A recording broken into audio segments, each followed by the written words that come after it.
Pessoal, eu sou Miguel Brito, presidente e fundador do Brasil Grande. No dia de hoje, estamos aqui para fazer mais uma gravação do Bate-Papo BG especial, onde a gente vai falar sobre o conflito da Palestina versus Israel, Palestina, Hamas, né? E a gente vai fazer essa diferenciação aí durante a conversa. Estou aqui com meus amigos de bancada e de Brasil Grande, Marcos Júnior, Thiago Souza, Luiz Aguiar, os três colaboradores do Brasil Grande, que escrevem artigos para o Brasil Grande. Se você não conhece o nosso portal, entre aí, brasilgrande.org, onde você pode ter acesso aos nossos artigos. Questões nacionais, questões internacionais, economia, política, enfim, diversos assuntos. Gostaria de começar falando que é um tema sensível, é um tema complicado, que mexe com as emoções das pessoas. Nós temos ligações tanto com os judeus quanto com os palestinos aqui no Brasil. Então a gente deve ter certo cuidado e sempre primar pela visão brasileira de mundo, que é uma visão de paz, é, não uma paz simplesmente, como que eu posso dizer, ingênua, né? Nós devemos falar isso. Isso por muitas vezes, inclusive, nos atrapalha como país ter uma visão puramente pacifista a todo momento. Então, sim, nós somos a favor da paz, como não poderíamos ser, né? Na verdade, é, seguimos a linha dos nossos diplomatas, a nossa linha tradicional da diplomacia brasileira, que é uma linha de resolução de conflitos, de autodeterminação dos povos. Barão do Rio Branco, Oswaldo Aranha, que inclusive foi um dos fundadores do Estado de Israel. Nós vamos falar mais também sobre isso durante o papo. E vou passar aqui a palavra primeiramente para o Luiz que é formado em História e também em História Comparada, tem foco, ênfase nos estudos em geopolítica. Então, vou passar aqui a palavra para ele e dou boas-vindas aí também para os demais colegas que também vão falar. E eu espero que seja um ótimo papo. Deixem o seu like, deixem o seu comentário e é isso aí. Então, boa noite a todos aí. Antes de mais nada, eu tenho que dizer aqui que eu não sou especialista em Oriente Médio e não sou especialista também nesse conflito é, árabe-israelense, né? É, Como o pessoal falou, né, o Estado de Israel, criado aí em 1948, né, depois ali de tudo aquilo que aconteceu na Segunda Guerra, né, o Holocausto, foi, então,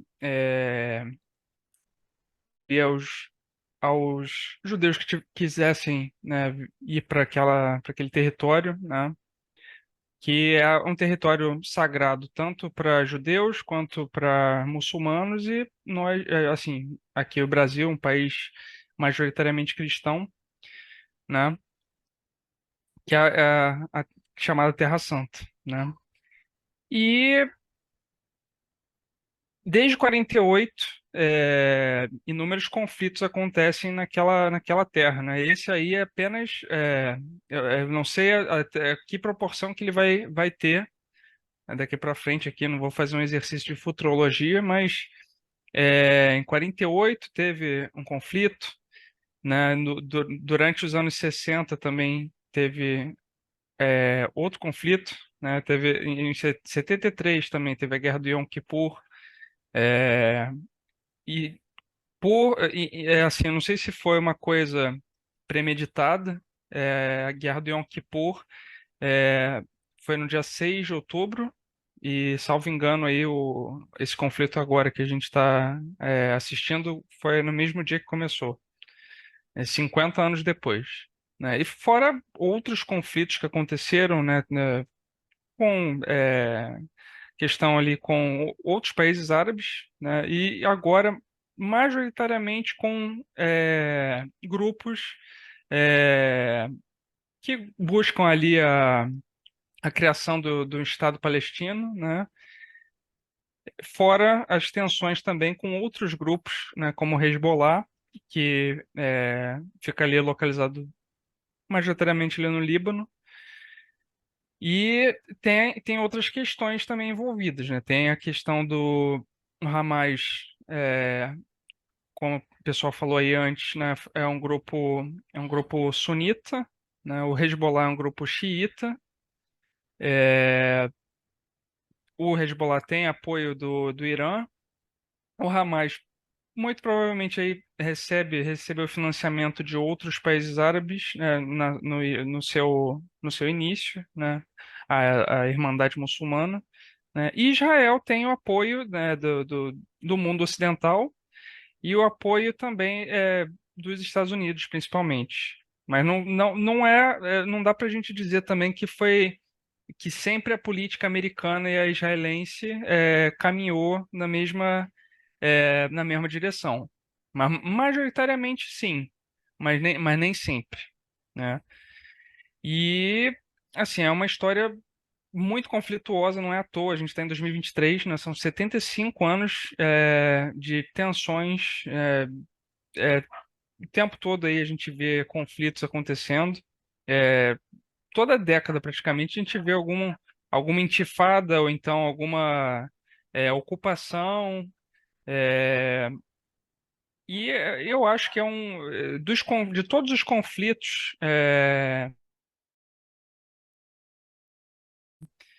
que tem a solução mais, eu acho a mais difícil solução. Eu acho que os outros conflitos talvez tenham a própria guerra da Ucrânia. Eu acho que são conflitos assim que é, é- acho que é mais fácil a gente ver ele tendo um fim ali, uma paz duradoura, ou pelo menos do que esse conflito, né? Porque ele envolveu várias nações árabes, né?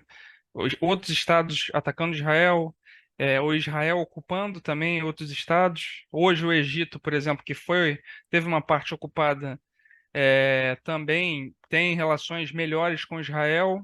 Outros países árabes também têm, a Arábia Saudita, né? Mais recentemente, o que a gente observou foi uma reaproximação da Arábia Saudita com o Irã.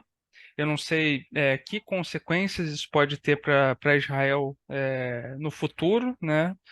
Mas como o Irã também apoia o Hezbollah e não condena o Hamas, né?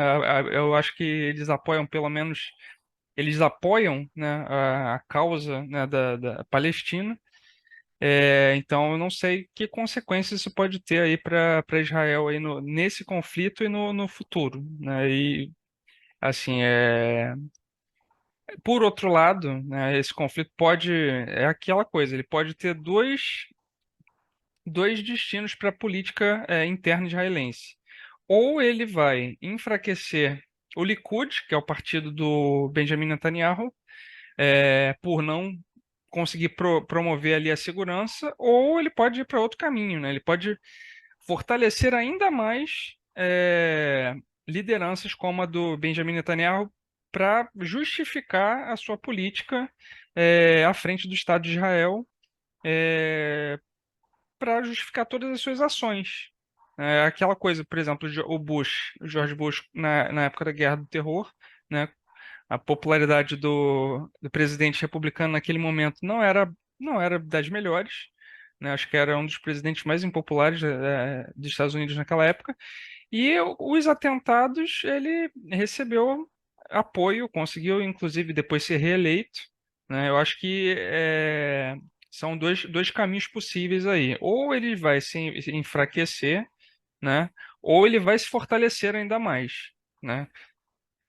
Eu acho que é basicamente isso que eu tenho a dizer assim sobre, sobre esse conflito. Não, eu não sou especialista nessa área, eu acho que os colegas aí podem falar melhor do que eu. O Marcos teve uns posts bem interessantes aí no Twitter, não sei se ele vai passar aí na tela. Eu achei muito interessante a postagem dele sobre a abordagem aí em relação a esse conflito. Antes de passar para o Marcos e para o Thiago, eu gostaria de fazer algumas interferências aí no que o Luiz falou. Essa questão de guerra e popularidade é uma coisa que histórias Mas, fazer uma verdade muito grande. a Margaret Thatcher, né, ela conseguiu se reeleger justamente por causa da guerra com a Argentina, né, as Malvinas. Então, ela estava com uma popularidade baixíssima, ela entra em conflito com a Argentina por causa das Malvinas e ela consegue se reeleger, né? E então assim acende muito o nacionalismo. E quando a gente puxa até para a conjuntura do próprios Estados Unidos, é, assim, os Estados Unidos tem muitos problemas, mas a partir do momento que há uma guerra, né, há um conflito, os democratas e os republicanos se unem em prol do bem nacional, o bem dos americanos, né? Então, guerra e nacionalismo andam lado a lado, né? Se você tem uma guerra, você consegue acender a chama nacionalista. E vou buscar uma questão aqui. Guerras declaradas e guerras não declaradas, né? As guerras híbridas, por exemplo, elas são muito mais efetivas do que uma guerra de trincheiras justamente por causa disso. Porque se você faz uma guerra declarada frente a frente, você corre o risco de acender o nacionalismo, a união interna em prol de um só objetivo, e aí esse povo pode simplesmente dobrar sua força, aumentar muito mais sua força por uma questão de unidade nacional, né? Então, assim, é por isso que, inclusive, o Brasil é muito prejudicado, né? Porque o dia que aconteceu uma guerra, eu espero que não aconteça, e nesse país declarada, cara, o brasileiro se une, eu tenho certeza disso. Até mesmo porque a gente vê os gringos, né, alguns estrangeiros falando algumas besteiras aqui no Brasil, e mesmo a gente tendo muitas divisões aqui no Brasil e muitas dificuldades de união, a gente vê o povo brasileiro indo atacar lá o gringo que falou alguma besteira aqui do Brasil. Então, tem essa questão de guerra, de nacionalismo, de união, que é uma coisa que une o povo. Eu acho que é por aí a questão, tá? Então, assim, vou passar aqui a palavra para o Marcos. Gostaria que ele falasse sobre o que o Luiz falou, sobre as questões do tweet. Tem a questão que nós podemos falar aqui, que Israel ajudou, inclusive, a criar o Hamas. Nós podemos falar sobre aquela questão que foi comentada sobre um suco de esquizofrenia, né? É, de alguns apoiadores com bandeirinhas da Catalunha e bandeirinhas da Palestina e bandeirinhas também LGBTQ+, né? Então, eu vou passar aqui a palavra para o Marcos. Por favor, Marcos. Bem, primeiramente, aí, boa noite a todos, né? Vou me apresentando brevemente aqui. Meu nome é Marcos Júnior, sou articulista do Brasil Grande, servidor público, formado em engenharia de produção. Gosto de falar sobre política, economia, sociedade, outras coisas que vieram a dar na minha telha.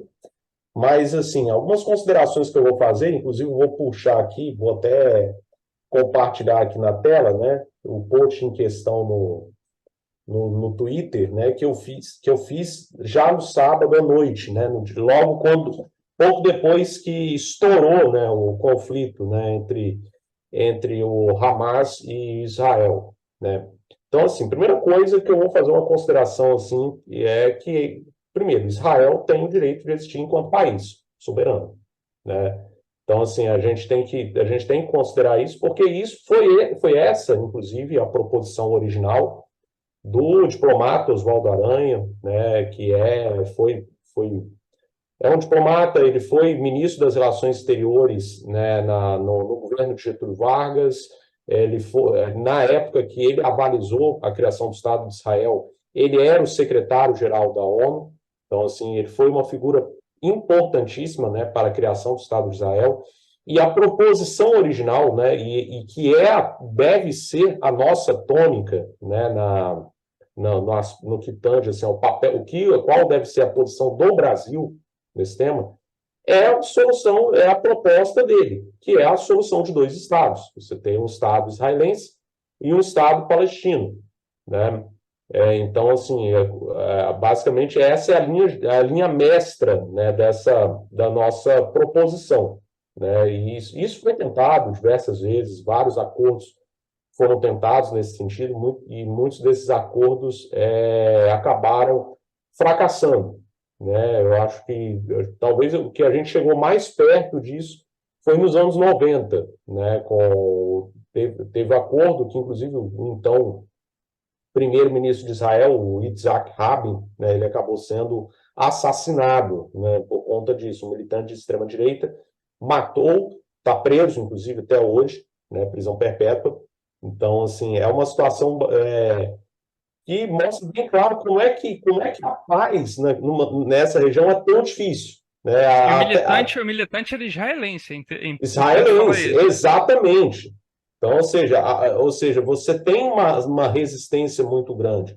Um outro acordo importante, né, que também foi tentado, foi o Acordo de Oslo, né, que, de certa forma, o então, né, líder da autoridade palestina, Yasser Arafat, uma figura aí bastante, digamos assim, célebre, né, né, da Palestina, né, ele cedeu o máximo possível, no final das contas, pouco adiantou também, né? Não houve progresso de certa forma, isso acabou enfraquecendo a autoridade dele e fortalecendo a autoridade do Hamas no longo prazo, né? Então, assim, sempre houve idas e vindas, né? E o resultado final sempre acaba sendo fracasso, né? O fracasso não avança e volta a ter conflito, né? Eu não vou entrar em detalhes sobre todos os pontos da história, mas assim, a gente tem que focar muito no que aconteceu imediatamente antes, né, desse conflito atual, né? A gente tem que entender que Israel passou por um impasse político muito grande entre 2020 e 2022, né? Várias eleições foram feitas sem conclusão, né? Tipo, do resultado, o resultado não, as formações políticas não entravam em acordo, né?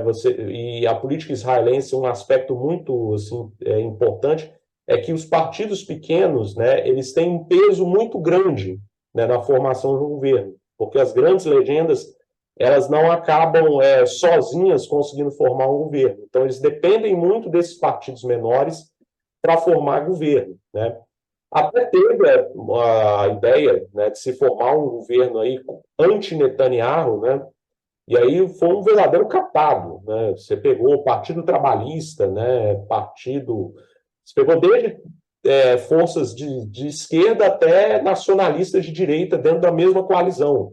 E juntou até um partido árabe, né, no meio do bolo para ficar, digamos assim, para melhorar a salada, né? E Tipo um centrão, né? Isso, assim, mas é muito mais complicado do que o Centrão, né? Muito mais complicado. Tipo assim, você não precisa, você depende muito desses partidos menores, como eu disse. E aí o que aconteceu? Até teve essa coalizão, começou a se governar. O Naftali Bennett, né, que é um nacionalista judeu, né? Ele foi premier, né? Mas aí logo depois a coalizão implodiu, né? Voltou ao impasse, né? Israel voltou às urnas e até que em 2022, na eleição, teve aí a vitória do Benjamin Netanyahu, né? Que fez uma coalizão com partidos extremistas, né? Literalmente partidos extremistas, né? Partidos, inclusive, isso eu mencionei na minha thread, né? Partidos que negam abertamente o direito de existência ao Estado palestino, né? Muito se fala do Hamas, né? Que nega que nega o direito de Israel de existir, e nega mesmo, não podemos negar isso, né? Eu acho isso é um fato, né? Contudo, o atual governo de Israel tem aliados que pregam abertamente a negação ao direito de existência do Estado palestino. Então, ou seja, muito claro que o rumo que se adotou por esse atual governo Netanyahu é um rumo que afasta da solução de dois estados. Claramente. Claramente. Né? A solução de dois estados, o atual governo Netanyahu praticamente chutou o balde nesse sentido. Mais ainda, né? Por conta dessas alianças, né? O governo Netanyahu adotou políticas, né? Que o efeito prático disso foi ampliar as tensões, né, ampliar as hostilidades dos palestinos e com os palestinos, né? diversos abusos aí praticados pelas forças de defesa de Israel. Teve a questão, por exemplo, em julho deste ano, poços de água na Cisjordânia sendo concretados, né, pelas forças de segurança de Israel, né? Então, assim, não se pode negar isso, não se pode negar que o atual governo, o governo de Benjamin Netanyahu, é um governo que, em termos de política externa, se afastou totalmente da solução de dois estados e se afastou totalmente de qualquer medida que vise minimizar as tensões com os palestinos. A direção foi completamente oposta, fora a ampliação, né, da construção de assentamentos na Cisjordânia, né? Então, assim, e não sendo isso bastante, que é o ponto, eu estou falando só na política externa com os palestinos, em relação ao trato com os palestinos. Internamente, né, Netanyahu ele conduziu, né, tentou conduzir, na verdade, uma polêmica reforma judicial, né?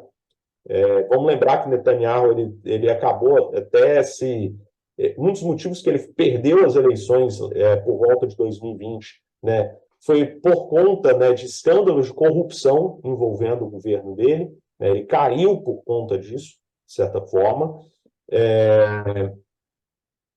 E aí, ele estava, inclusive, então, assim, para que ele não, digamos assim, não acabasse preso, vamos dizer assim, ele concorreu de novo para ser o premier de Israel, né? E para ele conseguir ser premier, ele se aliou a esses partidos, né, extremistas, religiosos nessa coalizão de governo, nessa leva de governo, né? E um aspecto muito importante, né, voltando a falar da reforma judicial, que é importante, é necessária, do meu ponto de vista, é necessário, não vou entrar no mérito disso, isso é um tema para outro bate-papo, mas era uma reforma muito polêmica, né, trouxe protestos que convulsionaram a sociedade israelense, levaram, inclusive, a discussão que se tinha na época que teve as manifestações, algumas delas muito violentas, inclusive, né, era se Israel estava à beira de entrar em uma guerra civil. Então, ou seja, Netanyahu, eu até abordei isso numa outra série de posts no Twitter. A abordagem de Netanyahu, ela foi tanto no aspecto interno como no aspecto externo, ela foi aceleracionista. Aumentou e muitas tensões internas dentro do próprio país e aumentou muito as tensões entre Israel e os palestinos, né? E, assim, a consequência, né, se você olha por esse prisma, você entende por que Israel, né, de certa forma, foi pego de surpresa, né, supondo, claro, apenas incompetência, não pressupondo, por exemplo, que Netanyahu fez com Israel o que os Estados Unidos, na época do Franklin Delano Roosevelt, fez com o caso lá do Pearl Harbor, né? Pressupondo apenas, digamos, falha humana, né, no processo, né, o que nós temos a dizer? Né? Basicamente, né, uma sociedade profundamente dividida, profundamente polarizada, né, e extremamente tensionada externamente em relação aos palestinos. Então, ou seja, você tem tensão interna extrema e tensão externa também extrema, né? Foi nesse contexto que houve aí está ocorrendo esse conflito. Evidentemente, conforme o Luiz mencionou, né, as guerras elas são um grande fator que pode ajudar a galvanizar o apoio de uma certa população a uma liderança. Isso aí é fato, né? O Bush, vocês mencionaram aí o Bush com relação à guerra ao terror, né? O Bush ele estava com um índice de popularidade baixo e aí de repente veio aí o 11 de setembro e a popularidade dele subiu e ele foi inclusive reeleito em 2004, né? Outros líderes tiveram a Thatcher na questão no pós-Malvinas, também o próprio Zelensky na Ucrânia, né? O próprio Zelensky ele tipo assim, a imagem dele, digamos assim, antes, né, era que o partido dele, o senhor do povo, o servo do povo, né, que é o nome do partido dele, estava em vias de perder a eleição parlamentar, né? Ele estava em vias de ser derrotado numa próxima eleição. Mas aí vem a eleição, vem a guerra e ele praticamente é a figura dominante, né, da política de lá, né? Tudo bem que tem o fator que ele baniu partidos, digamos, a maioria dos partidos de oposição que representavam a minoria russa, mas também isso é tema para um outro bate-papo, né? Então, assim, o que nós temos aqui a falar, né? Primeira coisa, a gente tem que aguardar assim, o desenrolar dos próximos capítulos, né? Mas a gente pode, assim, eu até mencionei que a gente está aí, digamos assim, na antessala, né? Nós somos em vias de ter uma terceira intifada, né? Nós tivemos duas, né? Uma em 87, né? E outra em 2000, né?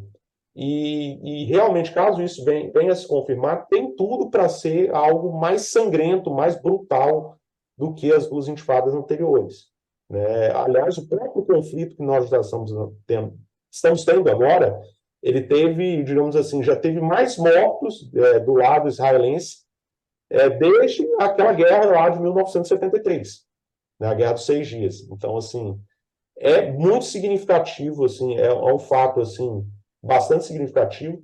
Vamos aguardar o desenrolar dos próximos capítulos. Hoje, inclusive, o Hamas já chegou a propor trégua, né, para assim, negociar uma trégua com Israel. Enfim, é uma situação muito complicada, os ânimos estão muito exaltados ainda para os dois lados, né, e eu acho assim, é uma pena, porque assim, a gente tem aí de um lado, você tem um governo, do lado israelense, um governo que tem ações que se afastam cada vez mais de uma direção pacífica, né, para o conflito, e do outro lado, a ação do Hamas também afasta, né, os ponteiros da história para uma resolução pacífica do conflito. Mas é isso, né? Eu passo aí a palavra para o Thiago. Bom, antes do Thiago falar, eu só vou falar aqui brevemente. O Marcos citou sobre a questão de Pearl Harbor e a questão planejada, né? Se foi um bate-cabeça realmente da inteligência israelense, ou se foi realmente algo planejado. Olha, eu não descarto essa possibilidade, mas isso só o futuro vai dizer. E eu já falei, né, sobre essa questão, acho que no Telegram, e falei também sobre isso no Twitter, brevemente. Nunca vai, eu vou ser bem sincero, nunca saberemos. Nunca saberemos, exatamente. Nunca saberemos. Mas o ponto é o seguinte, é o que já foi falado aqui. Guerras, conflitos, fortalecem um país, né? Então, o Benjamin Netanyahu, ele foi várias vezes na ONU e deu discursos polêmicos, várias vezes falando que Israel isso, que Israel aquilo outro, que era vamos dizer assim, o lado fraco da história, o lado oprimido da história, tentando sempre trazer uma opinião pública para o seu lado, para o seu país. Então, é isso que se caracteriza, né? Então, assim, o que podemos falar? Se isso foi realmente planejado, e a gente não vai ter como saber, agora Israel vai dar a resposta, né? E, igual o Marcos falou, o Hamas já está pedindo trégua. Eu não sei, eu tenho muitas dúvidas quanto a isso, né? Qual é real a força do Hamas, né? E do Estado palestino. Então, assim, o que a gente pode estar prestes a ver é uma repressão ainda maior, né, do Estado de Israel. Bom, e o Estado de Israel não é santo, o Estado da Palestina também não é santo, o Hamas não é santo, mas a gente sabe que quando a gente fala desse conflito é muito difícil falar porque a opinião pública tem uma clara preferência, vamos dizer assim, né? E Israel, os judeus são muito unidos, a gente sabe como funciona. Nós temos uma comunidade judaica, né, de judeus aqui no Brasil, eles são fortes no mundo inteiro, e os bastidores, né, são complicados. Eles têm muito, vamos dizer assim, ação de bastidor. Então, nós vamos ver aí o que está prestes a acontecer. E, olha, eu torço muito para que os ânimos sejam acalmados, mas não me parece ser o caso. Bom, eu passo aqui a palavra para o Tiago, ele tem alguns minutinhos e logo em seguida a gente já vem aí com o segundo bloco. Vai lá, Tiago. Bom, pessoal, mais uma vez a gente presencia uma cobertura patética da mídia em relação ao conflito, assim como foi o conflito anterior lá na Ucrânia, né, onde você vê claramente o posicionamento da mídia mainstream em relação a um lado apenas, certo? Sem analisar o outro lado, sem analisar onde começou esse conflito, né? Mas, dando uma abordagem geral, voltamos a 1945, acaba a Segunda Guerra Mundial, certo? Foi um confronto muito sangrento. Ninguém pode duvidar, né, do Holocausto nazista, onde teve milhões de mortes de judeus, né? Mas quero lembrar também que o confronto lá no leste europeu também foi muito mais sangrento ainda. Aquela guerra nos Balcãs, a guerra na própria União Soviética deixou cerca de 25 milhões de mortos, certo? Bom, partindo desse princípio, né, acaba a Segunda Guerra Mundial, a Alemanha ela é dividida, né? De um lado fica com o bloco ocidental, liderado pelos Estados Unidos, Reino Unido e a França, e do outro lado oriental, né, também ela foi dividida e fica com o lado, né, soviético, certo? Partindo do pressuposto, então, do povo judeu, seria mais interessante ter criado um Estado, né, judaico ali mesmo dentro da Alemanha. Parece que cogitaram essa possibilidade na época, né? Mas infelizmente, por motivos que eu acredito que todos aqui saibam, né? Todos aqui devem saber, isso foi negado. Aí teve a reunião da ONU em 48 e decidiu que o Estado judeu seria já criado dentro da Palestina. Outra coisa, pessoal, quando a gente vai analisar a geopolítica, não existe direito adquirido, né? E muito menos separação histórica. Ainda mais uma separação histórica de 2.000 anos atrás. Ou seja, eu vejo muita opinião dos neocons aqui no Brasil falando mas os judeus tinham direito por eles ser habitantes daquelas terras. Não, pessoal, ali quem morava, de fato, já eram os palestinos, entendeu? É a mesma coisa da gente chegar aqui no Brasil, né, e considerar o marco temporal, certo? E devolver as terras agora para os índios, certo? Vamos devolver para os índios agora, né? Vamos voltar para a Europa, né?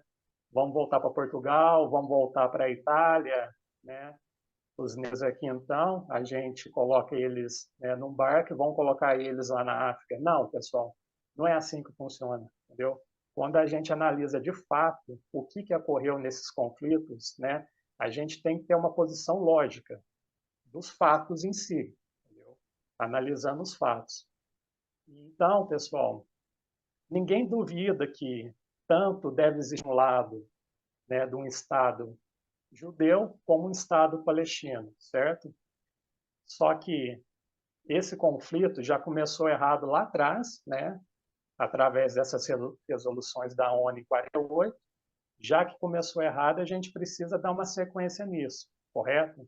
Então, naturalmente, a gente tem que pedir para as lideranças globais intermediarem isso, né? Porque ambos os povos podem viver pacificamente agora naquela região. Eu queria lembrar a vocês que no Iraque, na época de Saddam Hussein, tanto cristãos como muçulmanos e também judeus, eles viviam juntos, entendeu? Sobre uma liderança forte, você pode até questionar a liderança de Saddam Hussein, se ele foi um ditador ou não, mas no tempo que ele esteve no poder, de fato, dentro do Iraque, você conseguia ter uma união desses povos, certo? Aí, como foi mencionado, né, pelo nosso companheiro Marcos, no começo ali dos anos 90, no começo dos anos 2000, cogitou-se, né, acordos de paz que nunca foram respeitados, né? A gente, então, tem que cobrar das lideranças globais E o Brasil também, né, como um grande representante global do sul do global, né, através dos BRICS, cobrar dessas lideranças agora que ambos os países podem sim viver naquela região pacificamente, né? Mas, como nosso companheiro Marcos disse, né, tem questões relacionadas ao Benjamin Netanyahu, né, questões relacionadas à corrupção, que de fato fez cair o governo dele, né? Agora ele voltou novamente ao poder, né? Sabe lá em quais condições, né, que aconteceu para que isso voltasse, né, para que ele voltasse ao poder, certo? Então, resumindo, pessoal, e só concluindo meu raciocínio, ambos os povos conseguem sim viver pacificamente, basta querer. Basta que as lideranças, né, Benjamin Netanyahu, o lado também agora da Palestina, né, sentem e façam um diálogo, né, e esclareça isso de uma vez por todas, né. E a paz sim é possível, basta todos os lados dialogar e querer. Passo agora a palavra do nosso companheiro Miguel, certo? Fechou, pessoal. Vamos terminar aqui o primeiro bloco e daqui a pouco a gente traz o segundo.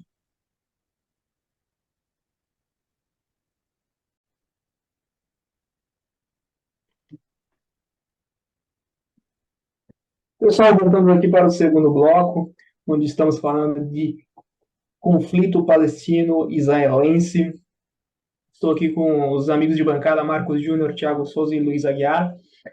E vou passar aqui novamente a palavra para o Thiago, para que ele possa ter mais tempo na sua fala, né? Porque a gente deu pouco tempo para ele poder falar ali no finalzinho, porque o tempo já estava acabando para acabar o primeiro bloco, então vou conceder aí a vez para o Thiago. Por favor, meu amigo. Bom, pessoal, ninguém sabe até onde vai esse conflito. Ninguém sabe, ninguém pode falar se vai ser um conflito rápido, se o exército de Israel vai conseguir realmente atingir os objetivos, mas agora vai ser uma luta contra o tempo. Mais cedo a gente estava conversando aqui nos bastidores, né, em relação a isso. Israel forneceu muito do seu equipamento militar para a Ucrânia. E saiu uma nota mais cedo que a gente estava lendo, está começando a faltar munição já no exército de Israel. Parece que morteiros é uma munição que já não está se encontrando mais, certo? E alguns equipamentos já, né, alguns suplementos que também foram doados para a Ucrânia já estão fazendo falta. Em relação aos conflitos anteriores, as guerras que tinha entre árabes e palestinos, eram conflitos, pode-se dizer assim, tradicionais de guerras, envolvendo forças aéreas, envolvendo campos de batalha, tanques de guerra, né? E, de fato, Israel, graças também muito da ajuda dos Estados Unidos, né, nas guerras anteriores, fornecendo equipamentos, Israel conseguiu sair vitorioso dessas batalhas, né, contra os seus vizinhos.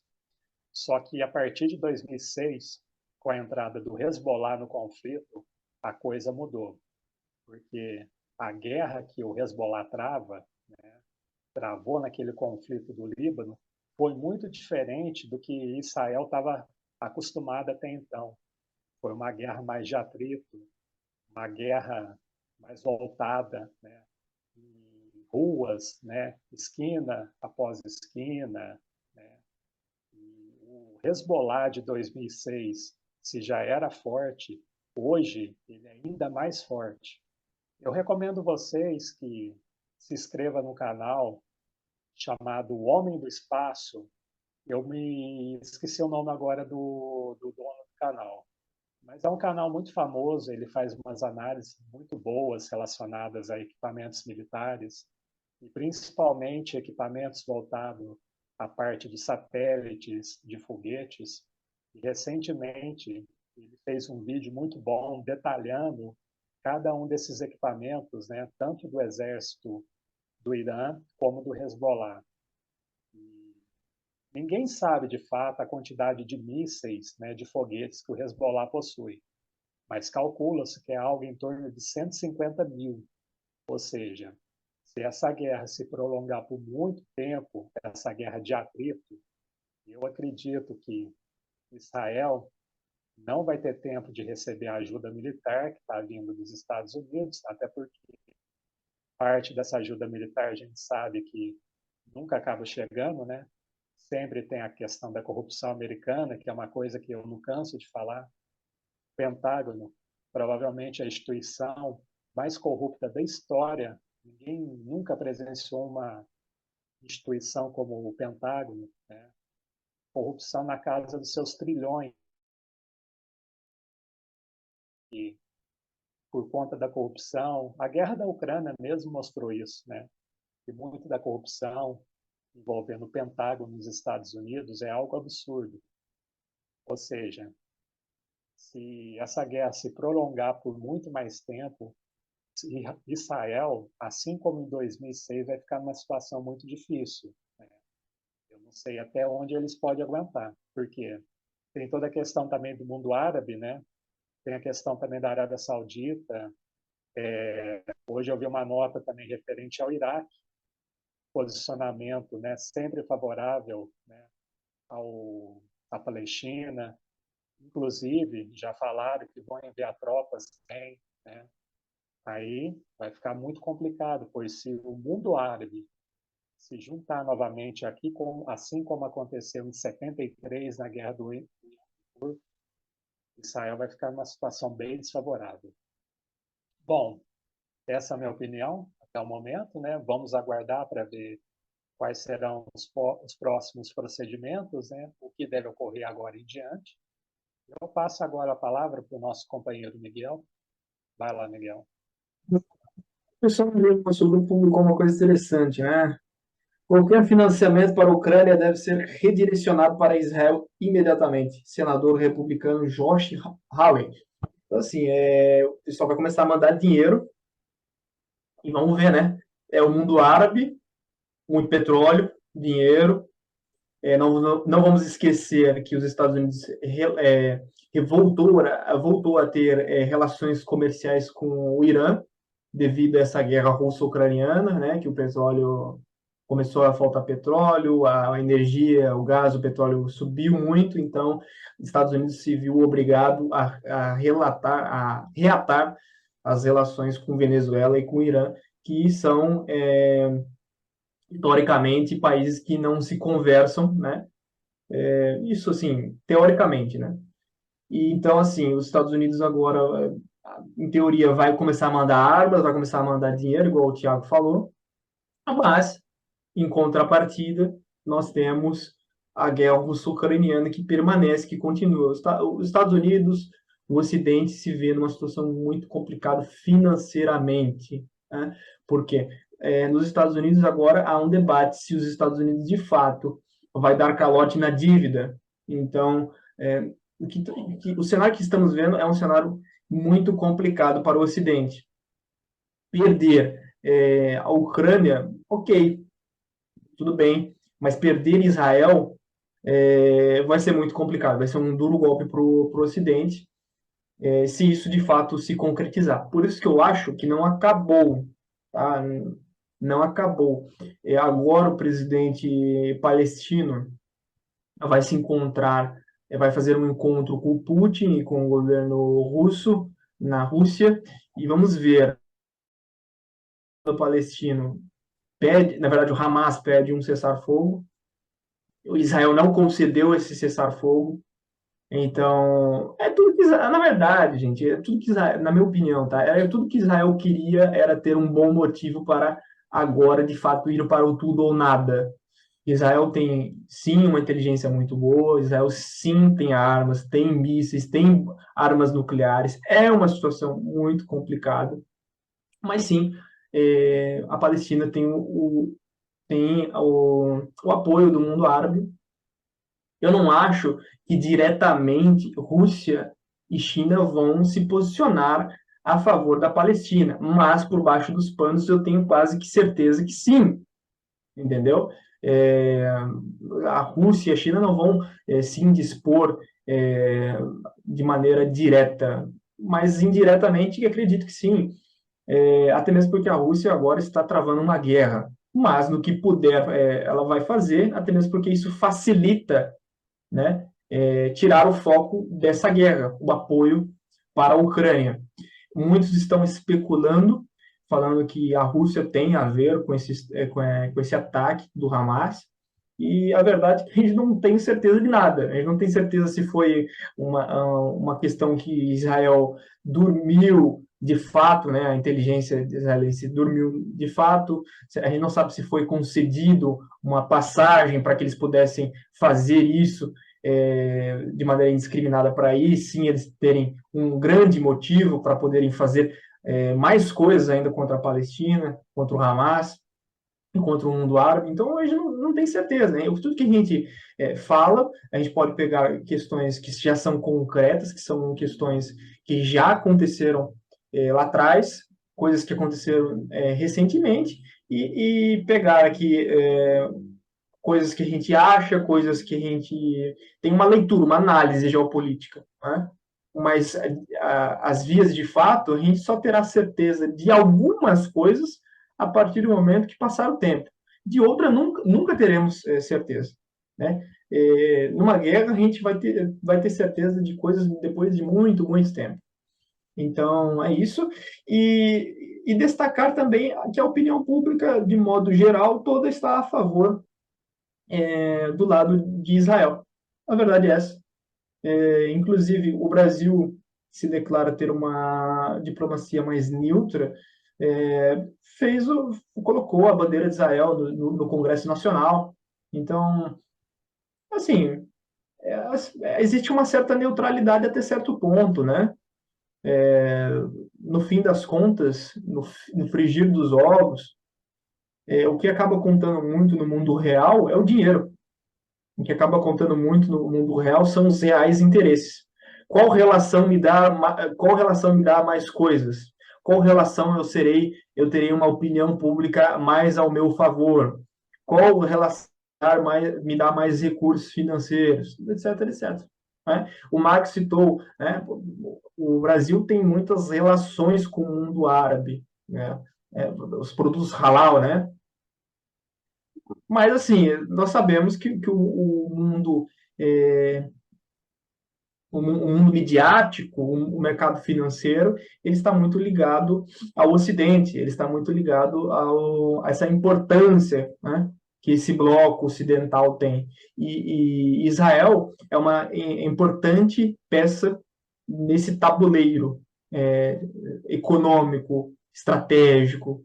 Por isso que os caras, eu acho que não vão largar o osso assim tão fácil, né? Isso supondo que será uma guerra que vai se arrastar por um tempo, né? Isso se não acontecer de fato, de simplesmente ela acabar assim, sabe, de uma hora para outra, porque a gente não sabe o que vai acontecer. A gente não sabe o que vai acontecer. A gente não sabe se, por exemplo, Israel vai, por exemplo, vai atacar outros países árabes, né? Se atacar outros países árabes, o que vai acontecer? O Irã já tem uma bomba nuclear, né? E aí, como fica? E a Turquia, o que faz? Dentro da Turquia, nós sabemos que tem bombas nucleares da OTAN. Qual vai ser a posição da Turquia? Numa possível escalada, as coisas continuam, as coisas aumentam. O que a Rússia vai fazer? O que a China vai fazer? Os Estados Unidos vai continuar mandando dinheiro para a Ucrânia? Os Estados Unidos vai mandar dinheiro para Israel? Que dinheiro? Como? Vai dar calote na dívida? São muitas questões a serem respondidas, né? Vão pressionar o Brasil para poder entrar na guerra, assumir um lado, igual tentaram fazer com o Brasil na questão ucraniana, e tentaram sancionar o Brasil, no caso dos blindados, e a Alemanha dá desculpa falando que não, a gente não vai deixar vocês exportarem os blindados, porque tem uma tecnologia alemã, e a gente não quer que vocês exportem para as Filipinas, porque as Filipinas interferem nos direitos humanos, não abraçam os direitos humanos, o que é uma esparrela, é uma mentira. A gente sabe que foi justamente porque o Brasil não quis entrar diretamente nessa guerra russo-ucraniana. Quis ficar mais neutro, né, na questão da opinião pública, não quis assumir um lado diretamente. Em alguns momentos foi mais pró-Ucrânia, em alguns momentos foi mais pró-Rússia, Então, assim, só que na questão de Israel é mais complicado, porque as pessoas acreditam na questão da Terra Prometida. Nós somos um país com maioria cristã, e as pessoas acham que aquele trecho na Bíblia necessariamente é o que é hoje, entendeu? E que isso deveria ser destinado a Israel.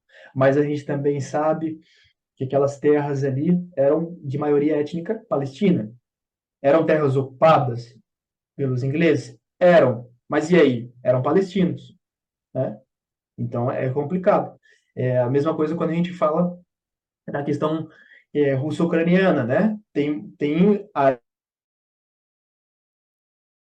que são de maioria étnica russa mesmo, né? E Kiev foi capital em algum momento da Rússia. Então tem todas essas questões que, assim, se a gente vai simplesmente pela manchete, sem estudar a fundo o que de fato já aconteceu, o que de fato acontece, a gente vai tomar um lado sem mesmo estudar as posições, né? Então, existem coisas certas dos dois lados, existem coisas erradas dos dois lados, e a verdade é que o Brasil deve seguir na tendência de uma linha neutra de fato, não colocando a imagem, a bandeira de Israel no Congresso. Né? Porque não adianta o diplomata falar uma coisa e o Congresso vai lá e faz outra. Então, a gente deveria, de fato, adotar uma posição mais neutra. Né? Ajudamos na criação do Estado de Israel, beleza, mas é isso. Né? É isso. E a gente deve primar por uma solução do conflito amistosa, onde os dois lados, os dois países, têm o direito de ter as suas terras, né? E professarem a sua religião como bem entenderem, entre paz e harmonia. Igual o Tiago falou, no Iraque houve momentos onde o Saddam Hussein conseguiu instaurar uma ordem, não só no Iraque, uma ordem conjunta de pessoas que viviam civilizadamente, conjuntas, professando a sua fé. Então, essa é a minha humilde opinião sobre esse conflito. Teremos de trazer mais atualizações sobre esse conflito, porque mesmo que acabe amanhã, que aconteça alguma coisa, sei lá, alguma coisa aí muito alarmante, a gente vai ter que trazer um vídeo falando sobre essa situação. Se continuar o conflito, igual aconteceu na Rússia e na Ucrânia, a gente terá de também trazer mais atualizações. Então, esperem mais atualizações, porque nós iremos trazer. Bom, temos 9 minutinhos aqui, e eu concedo a quem quiser falar aí um pouquinho mais, para finalizar esse episódio. Mas é isso, pessoal. Agradeço muito. Essa foi a minha consideração sobre esse conflito. Só para o Luiz aqui. Bom, eu acho que a gente tem que continuar acompanhando aí o conflito, né? Tentar filtrar o que que é lobby, o que que é ideologia, e do que é realmente assim para ser ouvido, né? Que não seja partidário dessa ou daquela, como é que eu vou dizer, daquele lado, né? Da mesma forma que outros conflitos, né? Como o pessoal citou aí, o conflito ucraniano, é a mesma coisa, né? Fontes ocidentais vão ter a tendência ali de demonizar a Rússia e colocar o Zelensky como o herói ali, né? O Winston Churchill da Ucrânia. Só que a gente sabe que não existem heróis, né, na geopolítica, né? Todos são vilões, por assim dizer, né? E da mesma forma a gente vê esse conflito tem, como o Miguel falou, todos ali têm os seus pontos, né? Agora, é, ataque terrorista, sequestro, enfim, e bombardeio indiscriminado, tá tudo errado, né? É o que a gente pode, ocupações, enfim, concretar a água, né? A fontes de água, a mesma coisa, né? Eu acho que é um conflito muito difícil, né? Não é à toa que já dura aí 75 anos, né? Não é, o Oriente Médio, eu acredito que seja talvez juntamente aí com a África, acho que é uma das regiões assim mais difíceis de soluções assim para os conflitos, é, sejam étnicos, sejam religiosos, né, sejam geopolíticos, né, é, comparados aí com outras regiões aí. Nosso próprio continente aqui tem os nossos problemas, mas não temos os problemas num nível assim de tensão o tempo todo, né? Então eu espero aí que esse conflito se resolva aí da melhor maneira possível para ambos os lados, né? É difícil de agradar gregos e troianos, né? Judeus e árabes, mas de qualquer forma, eu espero a, a melhor resolução possível. Esperamos uma solução de paz dos conflitos. Só uma menção honrosa aqui, tá? Isso é um fato, né? É um fato. José Alberto Albano do Amarante, tá? O pai da pesquisa nuclear no Brasil foi morto, tá? Pela inteligência americana e pela inteligência de Israel. Bom, dito isso, é isso. Temos árabes e judeus aqui e o Brasil será esse agente de paz no mundo, né? Eu espero que não seja uma paz boba, né? Uma paz, igual eu já falei lá no início do nosso papo, uma paz que a gente seja pintado como palhaço, que é a paz do Brasil, E, mas a gente também não pode deixar com que passem por cima da gente, né? Então, assim, ajudamos Israel e, lamentavelmente, recebemos esse tipo de questão aí, né? De, por exemplo, de matarem, de assassinarem um agente importante que promoveria o desenvolvimento do Brasil. E a mesma coisa se faz verdade também para os árabes. Tá? Se porventura os árabes fizerem uma determinada coisa contra o Brasil, isso terá que ser explanado. Então, como foi um fato, eu estou aqui dizendo, foi um fato. Aconteceu, e isso é uma questão que foi criminosa contra a nossa nação, contra a nossa pátria. Porque faz muita falta uma bomba nuclear aqui no Brasil, né? Porque, por exemplo, amanhã, né, se invadirem o Brasil, né, através do norte do Brasil, com as ONGs, e falarem, é tudo nosso, e não sei o que vai faltar para a gente vai ser uma bomba nuclear. Então, eu deixo essa mensagem para finalizarmos aqui o nosso papo. E é isso, pessoal. Deixem um like, deixem um comentário, e até uma próxima. Eu é que agradeço aí a audiência, a paciência de vocês, né? Aliás, só para encerrar aqui de fato, né? A gente comentei off, né?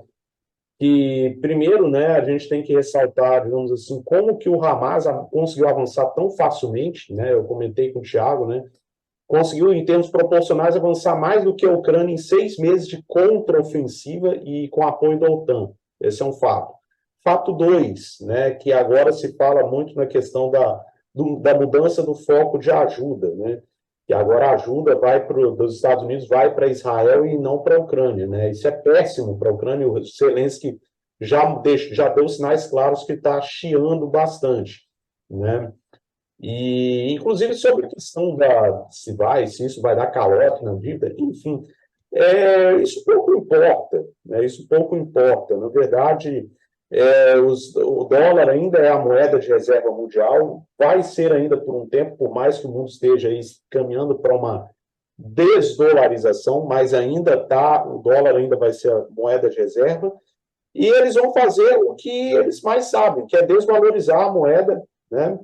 Inclusive, o dólar hoje sofreu uma queda aqui, então, ou seja, foi desvalorizado.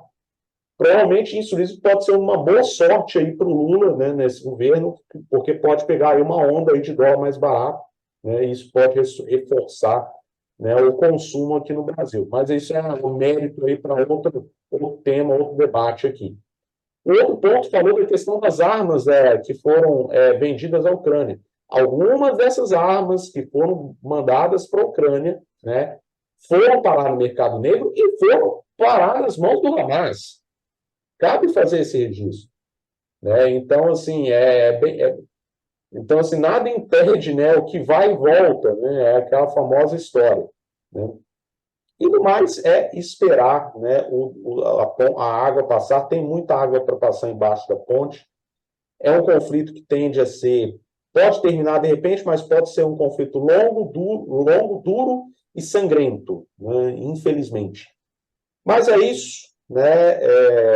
Só para encerrar de fato aqui, agradecemos a audiência, a paciência de vocês. Muito obrigado aí, Miguel, Luiz e Thiago, aí, pela presença. E até a próxima. Boa noite. Show. Encerrar aqui.